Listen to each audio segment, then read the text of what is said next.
in consulting, they're both great career paths. And one thing you will get in both is just learning how to be a professional in a very fast paced, sometimes competitive, and somewhat intense work environment. It teaches you, how to really build a brand for yourself, how to manage tight deadlines. So both careers are good for that, and consulting definitely taught me all of that.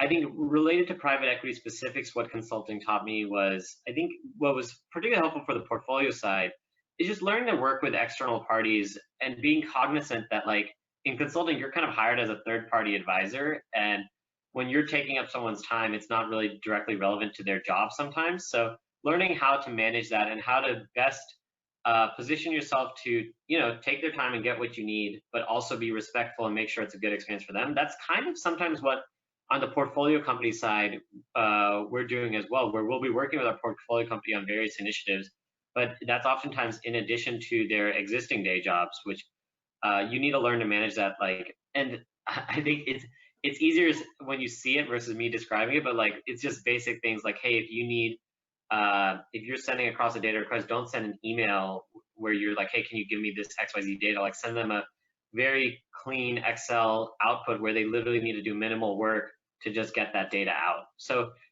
consulting was good for that. And I mean, in consulting, you are learning the basic PowerPoint Excel skills as well. On that note, though, I do think coming from consulting versus my peers that came out of banking, their Excel skills were better. Like I think they just they spent more time in Excel, and the analysis they were doing in Excel, come in banking, they were doing a lot of financial modeling. They were working probably with more numbers. They were doing analysis that you might more commonly be doing in PE. So I think they just had more reps under their belt initially, and that was a bit of a learning curve. But it's also one of those things where you just need to get the reps, and once you have the reps, it's diminishing returns due to keep on investing time into learning the skill set. So it's possible to catch up, and I don't think starting in one necessarily is a major advantage or disadvantage. Yeah, no, I think you answered it